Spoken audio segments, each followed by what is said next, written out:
Hi, everybody. This is Todd Krieger, and today I'm talking to you about attachment styles and infidelity. I work a lot with individuals and couples trying to heal from infidelity.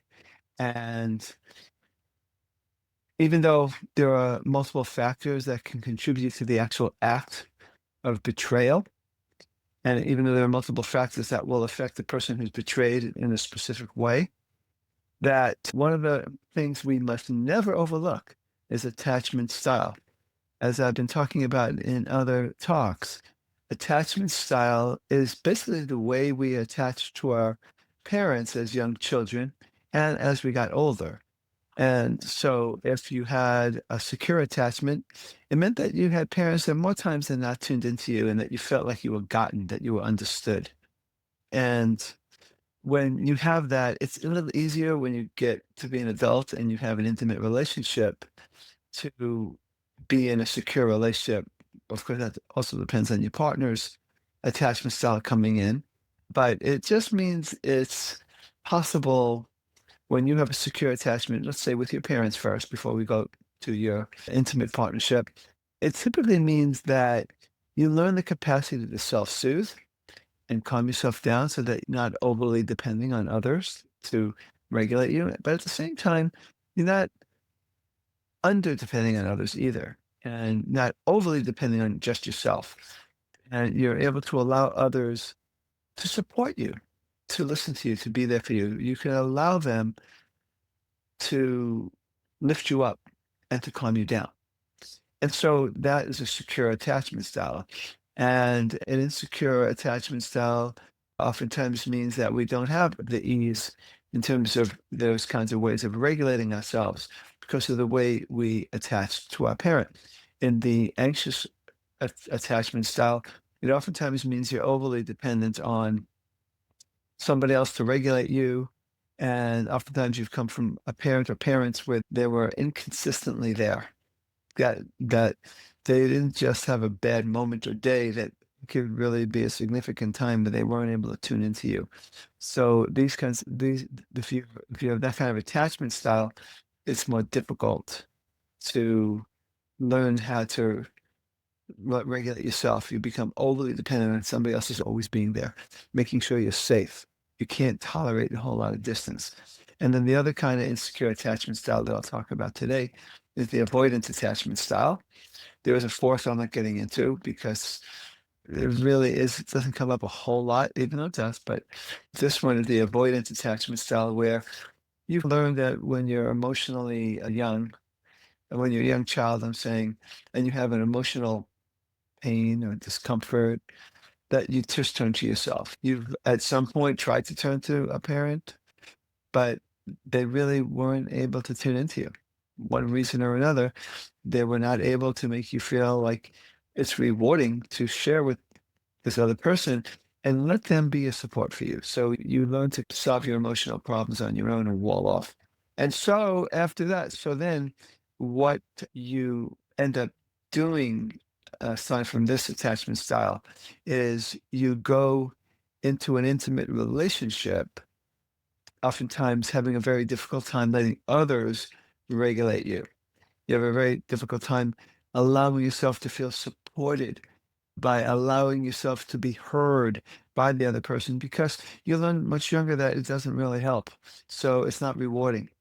That's the avoidant attachment style. And the one I just spoke of previously, the anxious attachment style, that's one where you grow up, you're in an intimate relationship and you have a really hard time soothing yourself, and you may overreact to any kind of distance, any kind of disappointment, as if this person doesn't love you and or is gone and will never come back. So there's those kinds of things where you have, and we're in the secure relationship again. If you are coming from the secure background, it's easier for you to regulate yourself when you get disappointed by the other person, maybe for whatever reason let you down, and you don't make it into a big issue. And at the same time, you can also allow that person to be there for you. So now let's talk about infidelity. So I have found that a person who has a secure relationship with their partner has a very low chance of cheating. The reason for that is because they are able to allow the other person to be there for them so they really feel close. And there's not a habit of hiding, or as I call it, even micro hiding, like hiding little things because you've learned that this is a person you could be open with. At the same time, you're also someone who can regulate and tolerate stress without immediately acting out. So a person who is developing that kind of secure relationship with their partner has a lower chance of cheating.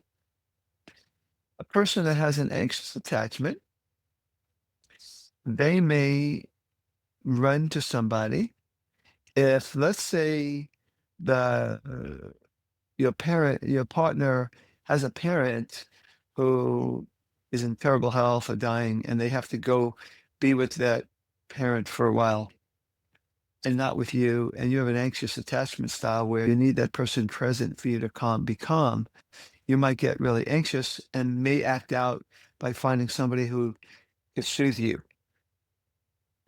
And I've seen that. I've seen that for sure.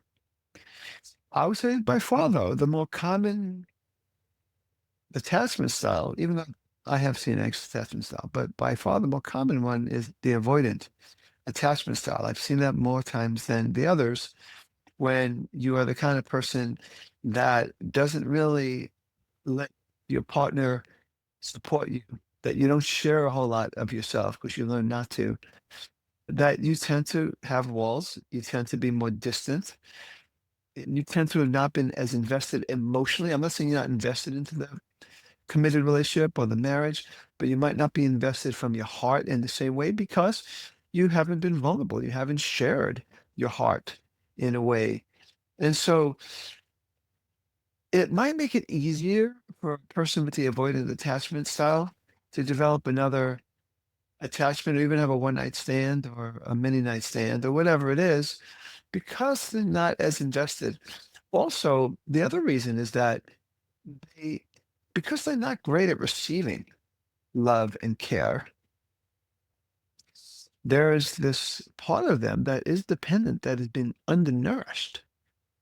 And so they may, on some level, depend on a new person's level of attention or a new person's level of praise, let's say, because they haven't allowed themselves to get that close in a deep way to their partner.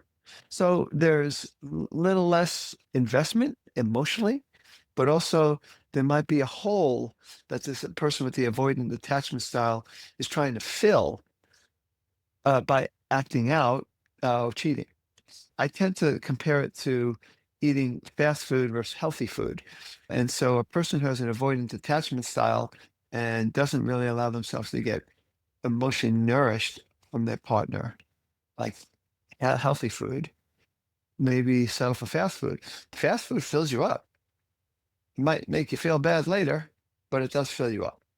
So that's the metaphor I use. Now, that's on the betraying person side. On the betrayed person side, a person who is in a secure relationship, or at least they feel secure. Let's say they're securely attached, whether their partner is or isn't, but their partner cheats on them. Of course, that's going to shift, and the secure relationship won't be as secure. She won't feel, or he won't feel, as securely attached now, and will resort to possibly more anxious attachment style or an avoidance attachment style. If you have someone who already came into the relationship with an anxious attachment style, which is someone who is constantly needing the reassurance, and then they get betrayed, it's like proof that once again, I can't count on anybody. And I am highly anxious. And this person is going to oftentimes have a lot of anxiety symptoms.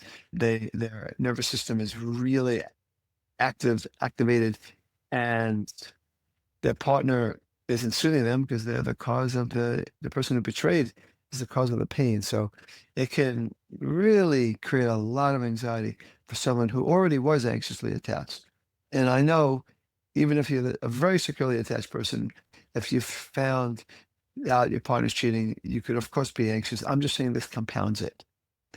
If you come into the relationship and you're avoidantly attached as the betrayed partner, then you might have a tendency to, again, like with the anxiously attached, I see, can't count on someone, and your walls will go up even stronger, and you'll definitely have a much harder time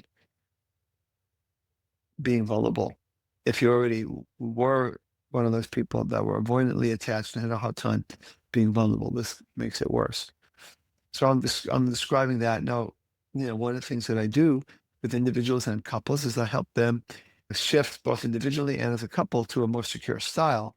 And really, not only is it healing and important for all of us to try to achieve, but it also really is the main antidote for infidelity. Developing a secure relationship where you can communicate and be heard and to hear and listen and express.